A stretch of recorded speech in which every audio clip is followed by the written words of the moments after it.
So, in today's video, we're going to be talking about the Olympics. I know the Olympics have been going on, so everyone already knows everything that's been going on, or relatively everything that's been going on already. But one thing I noticed for the opening of the Olympics is that there was a lot of comparisons that I felt would connect to Hunger Games. So I decided, especially for this one, like we've had others, and I know for every single one, there's going to be a connection, but I feel like this one had more compared to others. And I think a part of the reason is because this Olympics was held outside for their opening, which is not very, I don't remember it ever being done prior to this one. So the fact that this one was being held outside and the ways in which that they conducted the parade and stuff, it felt very reminiscent to Hunger Games. So we'll just get into it. I have my notebook that I have my mic on it because I'm going to be reading off some notes that I wrote on here anyway. So France is very well known for their fashion. They're a very iconic country when it comes to their fashion statements and stuff. And one thing I think that could be obvious, so we can compare it to Hunger Games, is that the capital, they are very fashion driven. Like their fashion is very eccentric. It's very different. Effie was a prime example.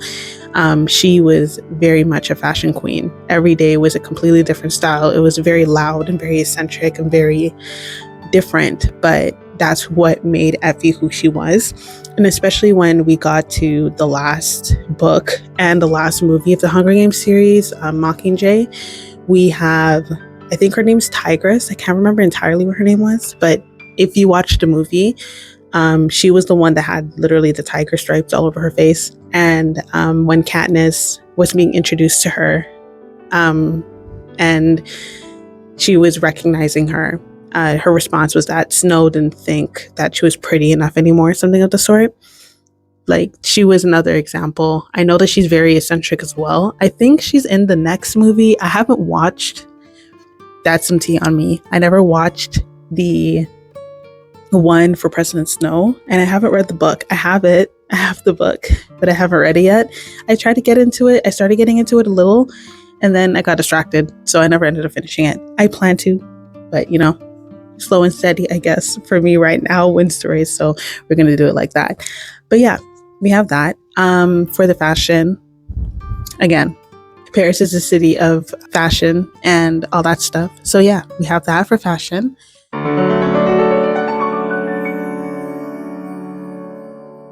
The next thing I have here is the parade itself. So when we had other Olympics, the typical thing that would be done is that the athletes would be walking from whatever side of the arena that they were in, and they would be walking around. And then afterwards, they would go and stand in their designated spots, and that was it. But because this was being held outside this year, instead, all of the athletes were presented on their boats, and they would be brought across the sign. I never knew how to pronounce that word. I know it's French, but I never knew how to pronounce it. But they were brought across the river in their boats. And I found that specifically very reminiscent for Hunger Games just in general, because the common thread of events was always that you were being brought across a runway kind of thing, where they would just go up, they would greet the president, and then they would go back to where they were coming from. But with this one, obviously, it's going to be different. They had a destination they were supposed to be going to, but I just found it interesting that they were on boats. And depending on the country, each boat was different. So you had smaller amounts of people, the boats were smaller, or anything of the sort.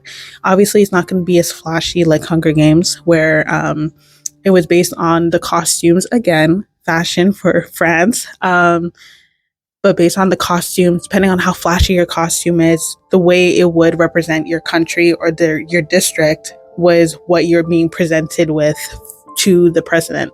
And it's kind of similar, I guess, to the Olympics, because in the Olympics, we're not doing clothing like that per se. However, we're doing flags. Our flags are a representation of what our districts are. So if you're from Jamaica, you have your Jamaican flag. If you're from Canada, your Canadian flag. US, your American flag, all that stuff. So it's very similar. I think it was very similar.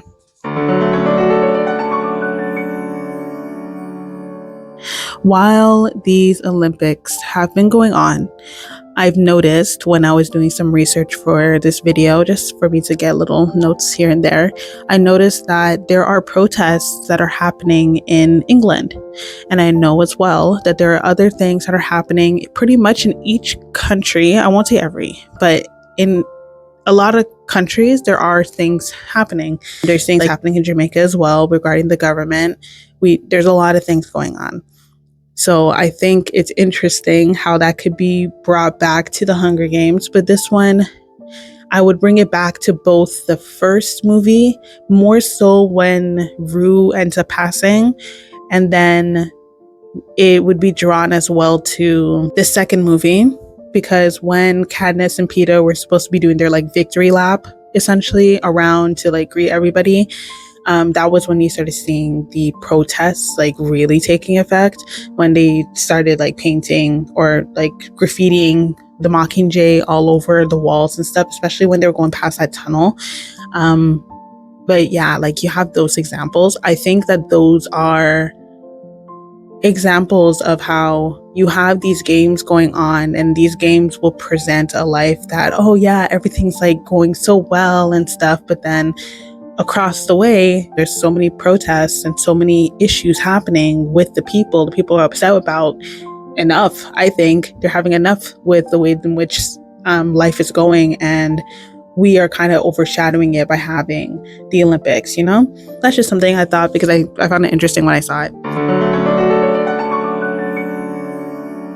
The last thing that I found really interesting was when the opening was coming to a close, and the horsemen had just finished their descent onto the runway, and they were walking up that runway with the torch. That specific scene made me think of Hunger Games again, but I was thinking about the last book, specifically the last movie. It would be Mockingjay Part 3 for the movie, and for the book it's just Mockingjay, but specifically like the last portions of the book.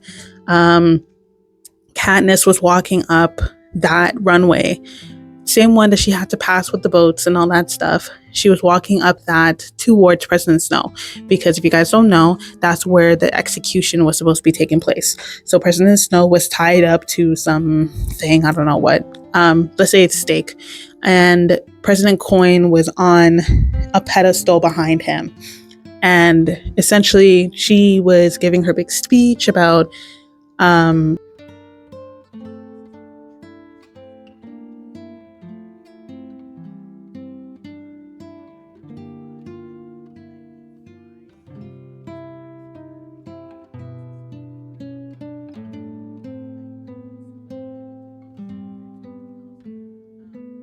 but she said that Katniss was thinking about it because earlier on they were discussing having another games happen again, but this second game that's going on was for all the children within the Hunger Games or within the capital, as a retribution for all those children in the districts that ended up passing because of the games. So Coin was very gung-ho for it. And in this scene, this was when you really saw Katniss like really make a statement about how she wants to end the cycle of suffering. So she ends up executing Coin instead of Snow. Snow gets executed publicly, like by everybody else, because everyone goes to beat him up.